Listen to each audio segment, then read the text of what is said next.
The Jackal and the Spring, from the Grey Fairy book.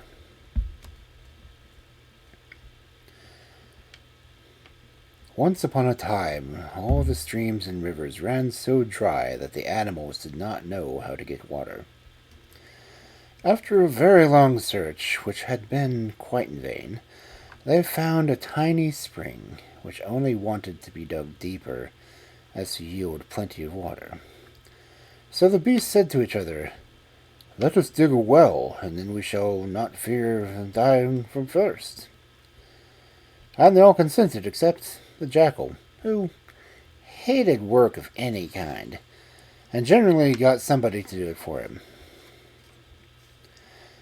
When they had finished their well, they held a council as to who should be made the guardian of the well, so that the Jackal might not come near it.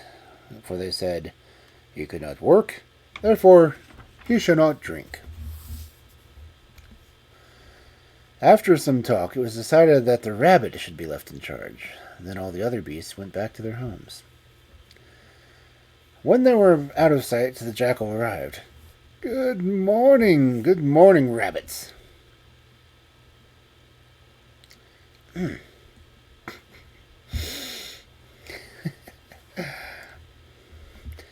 And the rabbits politely said, "Good morning."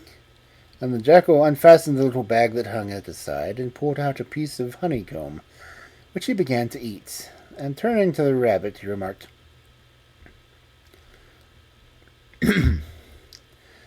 "You see, Rabbit, I'm not thirsty in the least, but this is nicer than any water."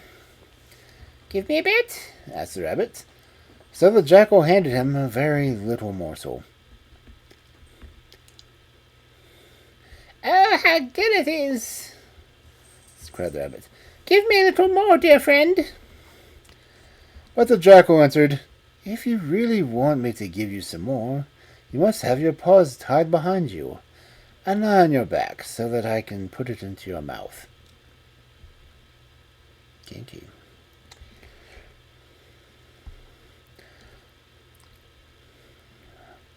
The rabbit did as he was bid, and when he was tied tight and propped up on his back, the Jackal ran to the spring and drank as much as he wanted. When he is quite finished, he returned to his den.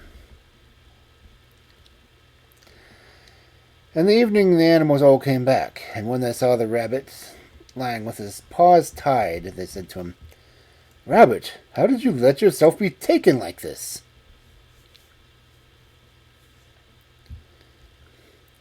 "It was all the fault of the Jackal," replied the rabbit. "He tied me up like this and told me he would give me something nice to eat. It was all a trick just to get in our water."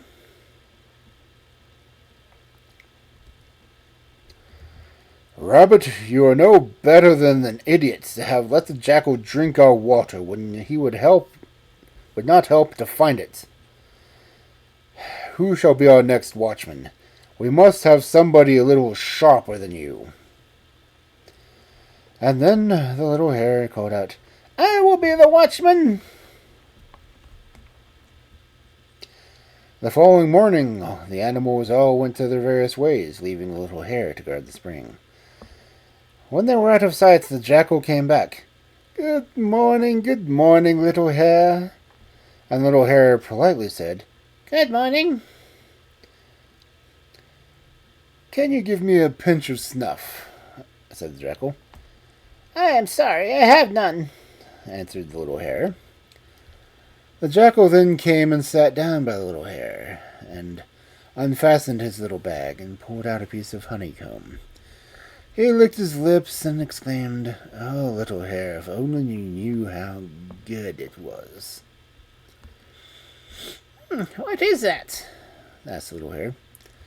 It is something that moistens my throat so deliciously," answered the Jackal, "that after I've eaten it I don't feel thirsty any more, while I'm sure that all of the other beasts are even forever wanting water."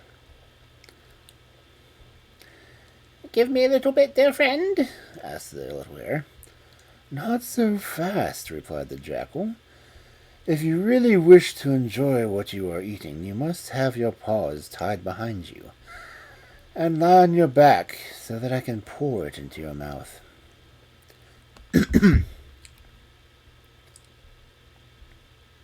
You can tie them, only be quick, said the little hare. And when he was tied tight and propped up on his back, the jackal went quietly down to the well and drank as much as he wanted. When he was quite finished, he returned to his den. In the evening, the animals all came back, and when they saw the little hare with his paws tied, they said to him, "Little hare, how did you let yourself be taken in like this? Didn't you boast you were very sharp? You undertook the guard to our water. Now show us how much is left for us to drink." "It is all the fault of the jackal," replied the little hare. "He told me he would give me something nice to eat if I would let him tie my hands behind my back."